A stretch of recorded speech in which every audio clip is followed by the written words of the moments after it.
மாண்புமிகு பேரவைத் தலைவர் அவர்களே, உட்காருங்க. அவங்க பேசும்போது குறுக்கிட வேணாம், உட்காருங்க. இன்னொன்று இல்லை, இடையில அனுமதிக்க முடியாது. இல்லை இல்லைங்க, எது இல்லைங்க, உட்காருங்க. நான் எல்லா வாய்ப்பு கொடுப்பேன். இருங்க, உங்களுக்கு கொடுக்குறேங்க. உங்கள் பேரை படிச்சு இருங்க. உங்கள் பேரை தெளிவாக படிச்சுட்டேன். உட்காருங்க. உங்களுக்கு இல்லை, இப்போ அவங்க பேருங்க. அவர் இல்லை, இருங்க, உட்காருங்க. விதிகளின்படி தான் நடக்குது. உட்காருங்க. நான் சொல்றதை கேட்டு. எதிர்கட்சி தலைவர் இன்னும் முடிக்கலைங்க. அவர் பேச முடிச்சுட்டாரா? இன்னும் எதிர்கட்சி இன்னும் முடிக்கவே இல்லை. உட்காருங்க. நீங்க அவர் பேசி என்ன அதான் பேசுறேன். எது சட்டமோ எது விதி அதான் நான் பேசுறேன். எனக்கு பயப்பட சொல்லி நான் சொல்லுங்க. அவைக்கு பயப்படுங்க, விதிக்கு பயப்படுங்க. எனக்கு பயப்பட வேண்டாம், விதிக்கு பயப்படுங்க. மாண்புமிகு எதிர்கட்சி பேசி முடிக்கல. அவர் பேசி முடித்த இருங்க. அவர் பேசுகிற போது குறுக்கீடு பாருங்க. அவர் பேசுகிற போது தயவுசெய்து உட்காருங்களா? உட்காருங்க. என்ன உட்காருங்க, நான் அனுமதி தரேன். பேரவை முன்னவர் பேசுங்க. பேரவை முன்னவர் உட்காருங்க, பேசுங்க. நீங்க பேச கருத்து சொல்லுங்க. மாண்பு பேரவைத் தலைவர் அவர்களே, ஒரு நிமிஷம். மாண்பு பேரவைத் தலைவர் அவர்களே, எதிர்கட்சி தலைவர் சொன்னதற்காக இல்லை, ஒரு நிமிஷம். எதிர்கட்சி தலைவர் குறிப்பிட்டதற்காக அதற்கு ஒரு பதில் அளித்ததற்கு பிறகு முறைப்படி உங்களுக்கும் அந்த வழங்கப்படும். ஆகவே நீங்கள் அதுக்குள்ள அவசரப்படாது. அதுதான் சொல்றேன், நான் அதுதானே சொல்றேன். மாண்பு முதலமைச்சர் அவர்கள்.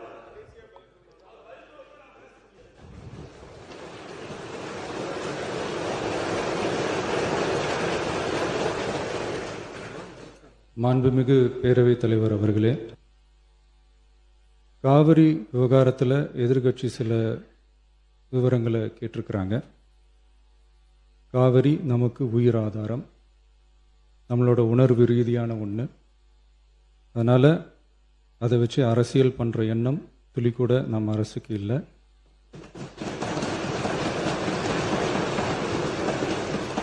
அதுக்கான அவசியமும் இல்லை. மேகதாது விவகாரத்தில் நாம் எல்லாரும் சேர்ந்து தான் தீர்மானம் போட்டோம். அதை நேர்முக கடிதமாக மாண்புமிகு பிரதமர் அவர்களுக்கும் அனுப்பி வச்சிருக்கிறோம். அதோடு நாம் அப்படியே இருந்துடல. ராஜ்யசபாவில் ஒன்றிய ஜல் சக்தி துறை இணை அமைச்சர் மேகதாது அணை பற்றி முழு விவரங்களை குறிப்பிடலைன்னு தெரிஞ்சதும் காவிரி நடுவர் மன்றத்தின் இறுதி தீர்ப்பு மற்றும் மாண்புமிகு சுப்ரீம் கோர்ட் தீர்ப்பு சம்பந்தமான விதிகள் மற்றும் பத்திகளை கோட் பண்ணி மேகதாது திட்டத்துக்கு எந்த விதமான சட்டபூர்வமான அனுமதியோ நிர்வாக அனுமதியோ வழங்கக்கூடாதுன்னு மாண்புமிகு பிரதமர் அவர்களுக்கு அடுத்த நாளே நேர்முக கடிதம் எழுதினோம். காவிரி நதிநீர் பங்கீட்லேயும் சரி, மேகதாது அணை கட்டுற முயற்சிகளை தடுக்கிறதுலையும் சரி, தமிழ்நாட்டோட உரிமையை நம்ம அரசு கொஞ்சம் கூட விட்டு தரவே தராது. அதுதான் நம்மளோட நிலைப்பாடும். அதே நேரத்தில் கர்நாடகாவில் சில அணைகள் கட்ட ஆரம்பித்ததை பற்றியும் இதே அவையில் 1969 ஒரு விவாதம் நடந்திருக்கு. அப்போது நீர்வளத்துறை அமைச்சராக இருந்தது யார்? அப்போ அணை கட்ட விட்டது ஏன்னு கேட்டு அந்த மாதிரி சீப் பாலிடிக்ஸ்லாம் நான் பண்ண விரும்பலை.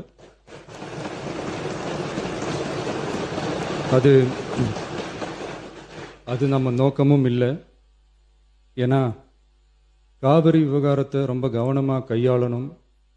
எந்த கட்சி ஆளுகிறது, எந்த கட்சிக்கு பெருமை, யாருக்கு பெருமைன்னெலாம் பார்க்கக்கூடாது. இது தமிழக மக்களுடைய பிரச்சனை அப்படின்னு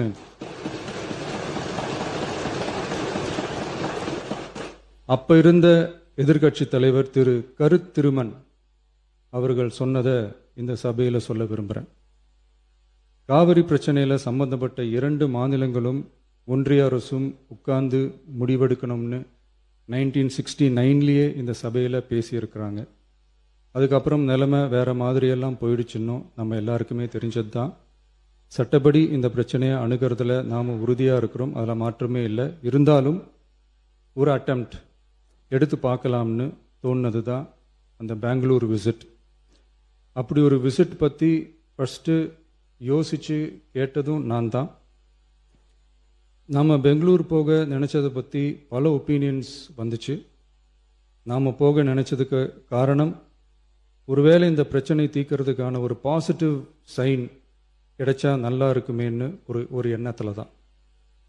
இன்றைய காலத்தில் பகை நாடுகளை பேசி தீர்க்க பார்க்குறாங்க. பக்கத்து மாநிலத்தோட பேசி பார்த்தா என்னன்னு நினச்சேன்.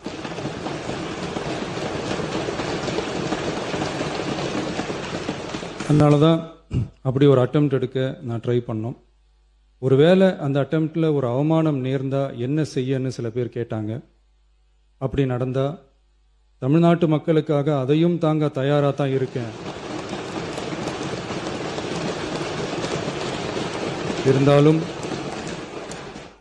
இருந்தாலும் நம்ம மேலே அன்பு காட்டின அத்தனை பேருக்கும் என்னோட நன்றிகள். இந்த காவிரி விவகாரம் பற்றி மாண்புமிகு நீர்வளத்துறை அமைச்சர் அவர்கள் உரிய விளக்கம் அளிப்பார். அதே மாதிரி காவிரி பிரச்சனையால் பாதிக்கப்பட்ட விவசாயிகளுக்கான அந்த இன்சூரன்ஸ் ப்ரீமியம் அரசே கட்டுறதை பற்றி கேட்டிருந்தாங்க. அதுக்கான விரிவான பதிலை மாண்புமிகு விவசாய அமைச்சர் அவர்கள் தருவார். அப்புறம் இந்த குறுவை சாகுபடிக்கு அந்த நிவாரண தொகுப்பு பற்றி எதிர்க்கட்சியிலேருந்து கேட்டிருந்தாங்க. அந்த குறுவை சாகுபடிக்கு அந்த நிவாரணம் ஏற்கனவே கொடுத்தாச்சு, வழங்கியாச்சு. இது அரசியலே நாங்கள் தான் அப்படின்னு சொல்லிக்கிறவங்களுக்கு இது எப்படி தெரியாமல் போச்சுன்னு எனக்கு தெரியல.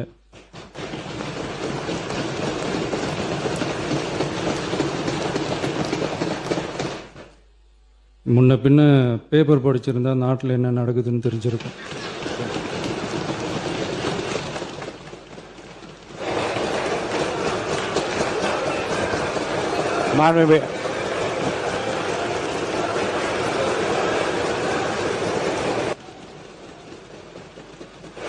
மாண்புமிகு எதிர்க்கட்சி தலைவர் சுருக்கமாக, கொஞ்சம் அமைதியா இருங்க. மாண்புமிகு எதிர்க்கட்சி தலைவர் பேசுவதற்கு நீங்க அமைதியா இருங்க. நீங்களே இப்படி பிரச்சனை பண்ணா எப்படி? அமைதியா இருங்க, அவங்க பேசணும் சுருக்கமாக. பேரவைத் தலைவர் அவர்களே, ஸ்பெஷல் பேக்கேஜ்னா நீங்க கொடுத்தது 134 கோடி கொடுத்தீங்க. அது அனைத்து அரசுலையும் கொடுக்கறக்கூடிய ஸ்பெஷல் பேக்கேஜ் தான். இப்ப வறட்சி நிவாரண நிதி அவங்க கேட்கறாங்க. இது ரெண்டுத்துக்கும் வித்தியாசம் தெரிஞ்சுக்க வேண்டும். இது வெறும் டெய்லி காலைல பேப்பர் படிச்சா மட்டும் பத்தாது.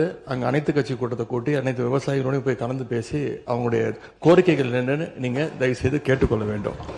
அதே மாதிரி முன்னவர் மாண்புமிகு எதிர்க்கட்சி தலைவர்கள் இப்போது வறட்சி நிவாரணத்தை பற்றி சொன்னார்கள். செப்டம்பர் இறுதி வரையிலும் பார்த்துவிட்டு தான் வறட்சி நிவாரண பணிகளை ஆற்றுவது வழக்கம். அவை அதை குறிப்பிட விரும்புகிறேன். மாண்புமிகு எதிர்க்கட்சி தலைவர், பேரவைத் தலைவர்களே பேச அனுமதிங்க. நீங்களே இப்படி பண்ணா எப்படி? மாண்புமிகு எதிர்க்கட்சி தலைவர் சுருக்கமா முடிவு. தலைவர்களே, நாங்கள் இன்னொன்று திரும்பி கேட்பதுதான், கர்நாடகாவில் அவங்க அனைத்து கட்சி கூட்டத்தை கூட்டி முன்னாள் முதலமைச்சர்லாம் வர சொல்லி அவங்களுடைய கோரிக்கைகள்லாம் கேட்டுக்கிட்டு இருக்காங்க, தொடர்ந்து கேட்டுட்டு இருக்காங்க. இந்த தாவேக்கா அரசு ஏன் அனைத்து கட்சி கூட்டத்தை கூட்டுவதற்கு என்ன உங்களுக்கு பயம், என்ன உங்களுக்கு தயக்கம் என்பதை நான் கேட்டுக்கொள்ள விரும்புகின்றேன். அதே மாதிரி குறுவை பாதித்த சம்பவம் இன்னைக்கு கேள்விக்குறியாக நிலையில விவசாயிகளுடைய தொடர் கோரிக்கை டெல்டா மாவட்டங்களை வறட்சி பாதித்த மாவட்டங்களாக அறிவித்து அதற்கான உரிய நிவாரணங்களை அவங்க தொடர்ந்து கேட்டுட்டு இருக்கிறாங்க. எனவே அதையும் இந்த அரசு செய்ய வேண்டும் என்று கேட்டுக்கொள்கின்றேன். நன்றி.